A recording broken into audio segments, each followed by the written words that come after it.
Salute.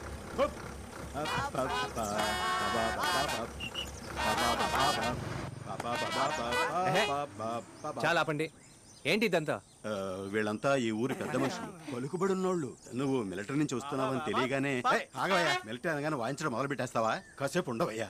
నువ్వు ఎలా ఉన్నావు? నేను బాగున్నాను. ఏమడగమంటావు? వాడే బయటికి తెస్తాడు. ఏంటంట? వాళ్ళు ఏమంటున్నారంటే మీ అబ్బాయి మిలిటరీ నుంచి వస్తున్నాడు కదా, మిలిటరీ పెట్రోల్ వాళ్ళకి అది ఇక్కడ దొరకదు కదా, అందుకే. వీళ్ళు పెద్ద మనుషులా? మరే పెద్ద మనుషులే. అదిగో అతను అందరికీ పెద్ద. పెద్ద అంటే అది పెద్ద బ్యాగ్ అయ్యా, పెద్ద బాటలే.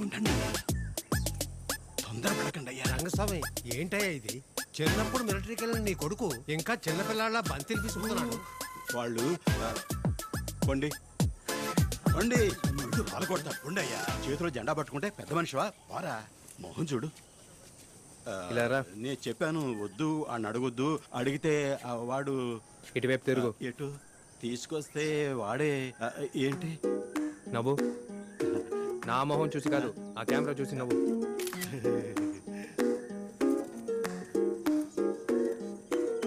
అమ్మ తాళి తీసుకున్నాను కానీ మనసు ఒప్పలేదు.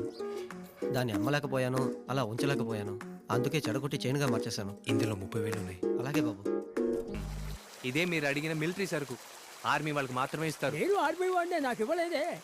మీరు కూడా ఆర్మీ? Old army. పుణ్యభూమి నా దేశం, నమో నమో. చాలు ముయ్, క్లాసీ లేవు. ఓల్డ్ ఆర్మీ అంటే అందులో తప్పేంటి? Cheers. అందరూ జాలీగా తాగండి. నేను చాలా సంతోషంగా ఉన్నాను. పెళ్ళయ్యేంత వరకే ఈ సంతోషం అంతా. 30 రూపాయల బాళొచ్చి 30 రోజుల్లో నా జీవితాన్ని మార్చేసిందయ్యా.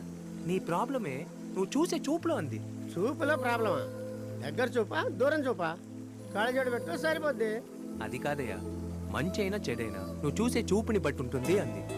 మిలిటరీ వాడు మొరటోడే అయినా కూడా నాకు మనసు ఉందని తెలిసేలా చేసింది. అయినా నేను నీతో ఇందాక ఏంటయ్యా ఒక రౌండ్కే పడిపోయారు? అయ్యో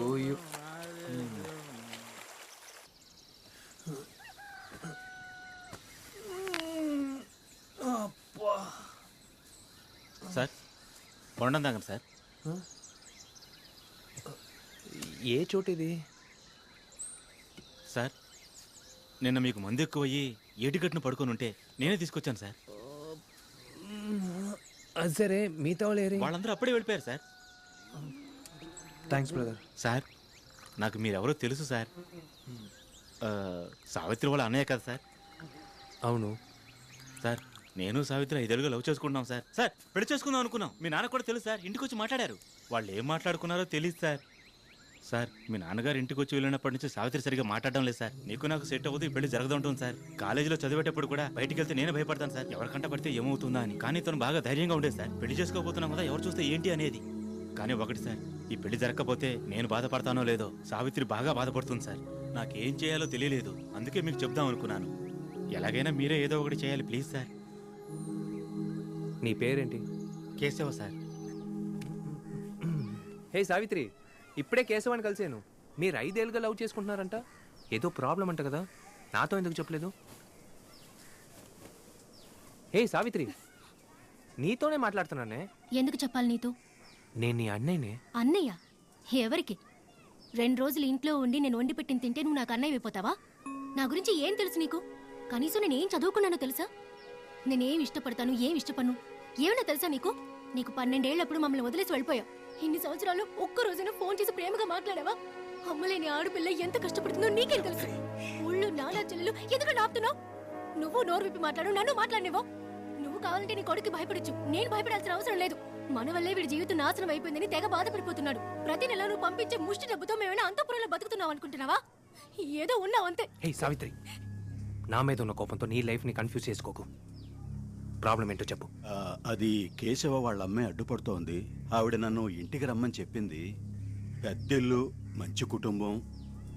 ముందావిడి పెళ్లికి ఒప్పుకోనంటే ఒప్పుకోనంది. నేనే ఆవిడ కాళ్ళ వేళ్ళ పడి బతిమాలి ఎలాగో ఒప్పించాను.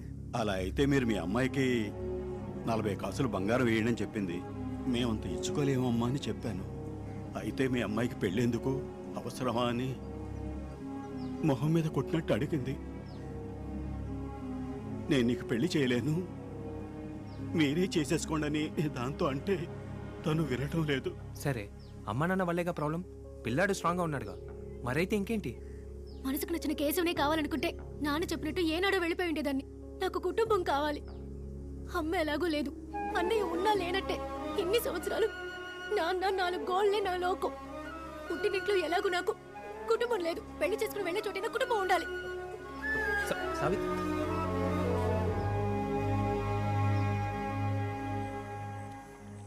పిల్లాడు మంచోడు అంటున్నావు, సావిత్రికి నచ్చాడు అంటున్నావు.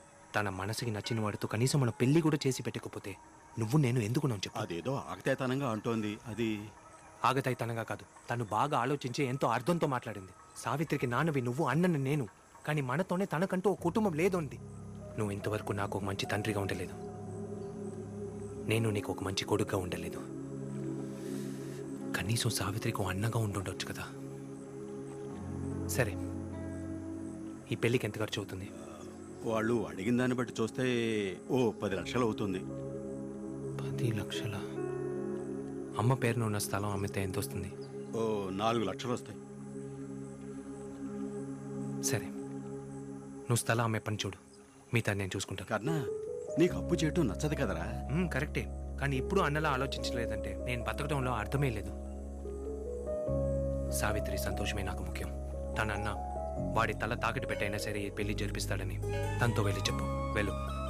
నీకు మంచి మనసు అయ్యా. ఇంకా ఇక్కడే ఉన్నావేంటి? వెళ్ళు. అలాగే.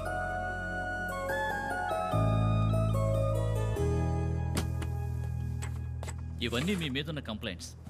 మీరేం చేస్తారంటే వీటికి సంబంధించిన సీనియర్స్ని పర్సనల్గా కలిసి రిక్వెస్ట్ చేసి కంప్లైంట్ విత్డ్రా చేసుకుంటున్నట్టు లెటర్ తీసుకురండి. అప్పుడు మీ లోన్ గురించి మాట్లాడదాం. సార్, నా మీద కంప్లైంట్ ఇచ్చిన ఆఫీసర్స్ అందరూ తమిళనాడు, మేఘాలయ, కేరళ ఎక్కడెక్కడో ఉన్నారు సార్. వాళ్ళందరి దగ్గర సైన్ తీసుకోవాలంటే 2-3 ఏళ్ళు పడుతుంది సార్. సార్ ప్లీజ్, నాకు ఈ లోన్ అర్జెంట్గా కావాలి సార్. మీ ఇష్టానికి మిలిటరీ వర్క్ చేయదండి.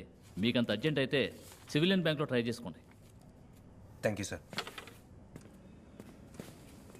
May I come in? లోపలికి వచ్చాక ఇంకా ఏంటి పర్మిషన్?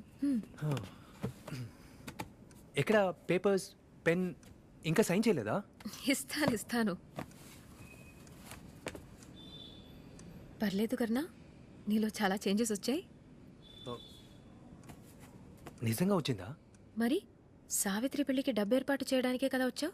అరే ఊరుకోండి, లోన్ ఎలా అరేంజ్ చేయాలని నేను ఆలోచిస్తుంటే. అంతా అదే అరేంజ్ అవుతుందిలే, డోంట్ వరీ. సో ఫార్మాలిటీస్ అన్నీ అయిపోయాయి. ఇకపై నన్ను మీట్ అవ్వడానికి రావు కదా? ఏంటండి అంత మాట అన్నారు?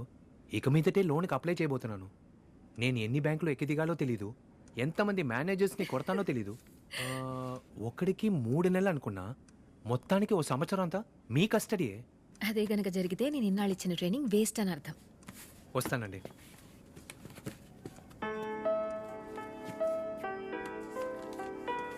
ఏమండి, నేను ఎప్పటి నుంచో మిమ్మల్ని అడగాలనుకున్నాను. నేను ఒక్కరోజు కూడా ఇక్కడ ఉండలేకపోయాను. మీరు ఇంతమందిని సహిస్తూ కోప్పడకుండా ఎలా ఉంటున్నారండి? ఏంటండి? నా ట్రిక్ ఏంటో తెలియాలా? నేను ఇరిటేట్ చేసేవాళ్ళని, కోపం తెప్పించేవాళ్ళని చిన్నపిల్లల్లా చూడడానికి ప్రయత్నించు. కోపం రాదు, నవ్వు వస్తుంది. బాయ్. బాయ్.